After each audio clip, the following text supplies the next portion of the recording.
Algunos creen que el príncipe Henry Sinclair, cuyos descendientes construyeron esta capilla, supieron de las plantas de Norteamérica en 1398, cuando transportó a templarios y a descendientes de Jesús al Nuevo Mundo, casi un siglo antes de Colón.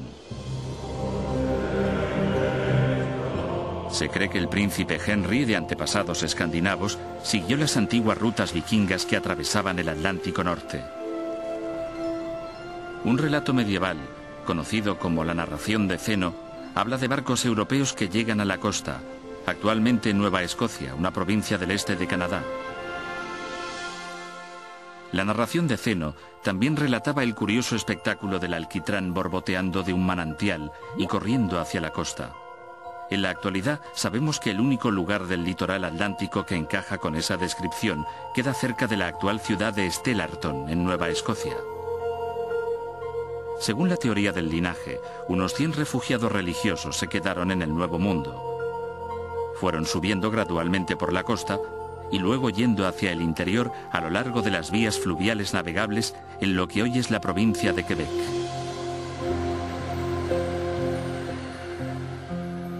Fue una búsqueda de pruebas de estos fugitivos del Grial lo que llevó al escritor Michael Bradley a este apartado rincón de Canadá. A la cabeza el doctor Gerard Leduc, catedrático de universidad retirado, que lleva más de una década estudiando la arqueología de la zona.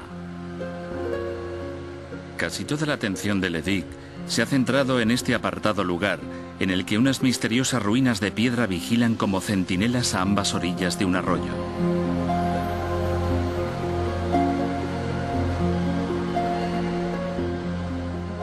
La situación de la estructura bajo una cascada sugiere que pudo ser un molino. Los muros miden unos 6 metros de largo. Cortar y colocar estos grandes bloques no debió de ser tarea fácil. Estamos ante losas que miden más de 3 metros de largo y por el volumen podemos determinar el peso aproximado, unas 3,5 toneladas métricas cada una. Así que debe de tratarse de alguien que pudiera manejar piedras muy pesadas en un terreno muy accidentado. Pero es la presunta fecha de construcción del molino y su posible conexión con los refugiados del Grial lo que confiere a esta rústica mampostería un significado tan épico. El yacimiento fue estudiado por arqueólogos del gobierno en 1992 a petición del Dr. Leduc. Entre los artilugios que desenterraron había herramientas de albañilería que encontraron en un depósito de carbón vegetal. Los arqueólogos observaron el carbón vegetal y en su informe mencionaron que dicho carbón procedía de algún incendio que tuvo lugar durante la construcción.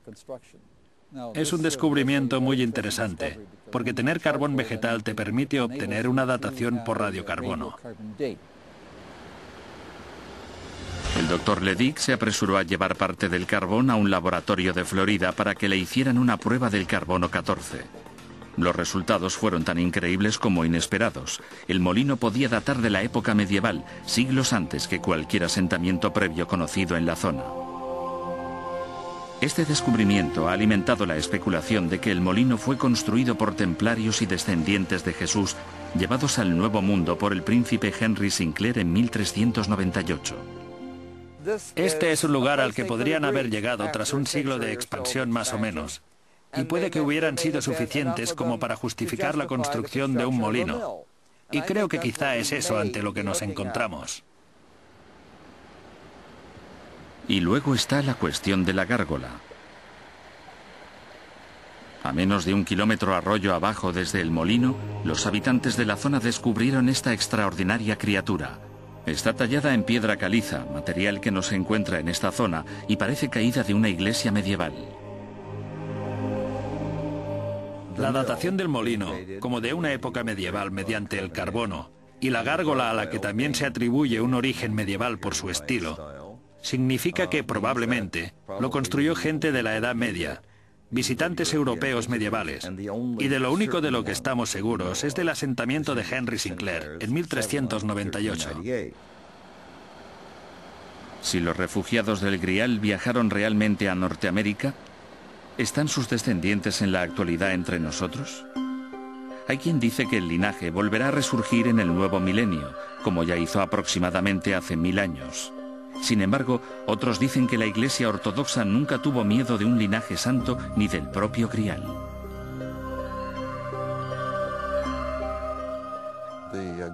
Las teorías de conspiración del Grial, las modernas, son muy interesantes, muy divertidas, pero en realidad esto es una ficción posterior. En la Edad Media, la Iglesia no reconocía la existencia de tal objeto. Este proviene de obras de ficción y no se tomaba en serio. Se reconocía que era algo ficticio. ¿Dónde se encuentra la verdad? Quizá está en una perspectiva diferente del Grial, un tesoro que nadie puede poseer.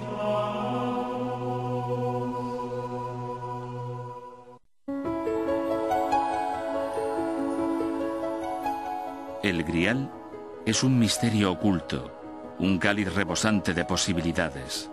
¿Sigue el cáliz de la última cena esperando a que lo encuentren? ¿Tienen las insinuaciones de un linaje santo algún resquicio de verdad dentro de las fábulas? ¿Qué hay de verdad tras los romances del Grial? Los escritores medievales nos dejaron un objeto de trabajo seductor y contradictorio. Algunos mencionan a José de Arimatea, otros no. Algunos nombran a los templarios, otros no. Pero hay un tema común en todos ellos. El Santo Grial es la búsqueda en sí misma. El primer romance del Grial lo escribió en torno al año 1190 un poeta francés llamado Chrétien de Troyes.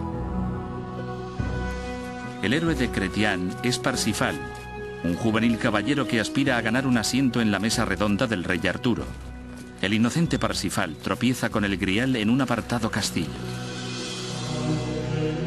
Una vez dentro, Parsifal es testigo de un solemne desfile en el que el Grial se lleva en procesión repetidamente por una gran sala. El señor del castillo y guardián del Grial es un rey. Le aflige una herida incurable y su reino se ha convertido en un erial. El tema de la herida conectado con la historia del Grial sigue pareciéndome muy relevante hasta el presente. Muy pocas personas dirían que no están heridas de alguna forma, se manifieste como se manifieste esa herida, ya sea física, psicológica o espiritualmente. Y creo que al leer estas historias, empiezas a ver que la historia es universal y que nos habla de algo muy importante sobre nuestra propia herida y sobre la posibilidad de sanar y restaurar. En este escenario místico, Parsifal no es consciente de que tiene que desempeñar un papel crucial y sanar al rey. Debe hacerle una pregunta sobre el Grial. ¿Por qué es tan importante hacer esa pregunta? Creo que volviendo al tema de la sanación, muy a menudo el primer paso para sanar es preguntar cuál es el problema, preguntar ¿por qué estoy herido? Y de esa forma se empieza un proceso de descubrir qué es la herida. Inexperto en las cuestiones del alma, Parsifal no consigue hacer la pregunta. Y eso tiene dos consecuencias. Una, significa que ni el rey ni la tierra se curan. Y la segunda es que Parsifal es expulsado del castillo del Grial y tiene que llevar a cabo una búsqueda muy larga y prolongada y atravesar muchas pruebas y tribulaciones antes de volver finalmente al mismo lugar, para esta vez hacer la pregunta.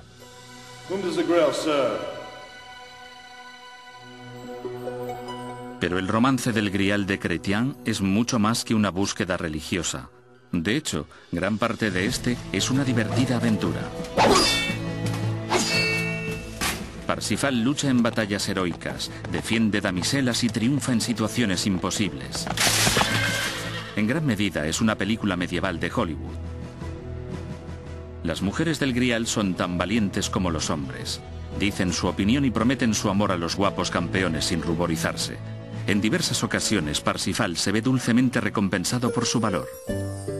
Entonces la damisela le muestra un gran alborozo y lo lleva a sus aposentos para que descanse y se relaje. No le niega abrazos ni besos. Juegan, se besan y hablan de manera afable. Chrétien de Troyes, 1190 después de Cristo. Esta combinación juguetona de búsqueda espiritual y aventura terrenal puede encontrarse en muchos romances del Grial.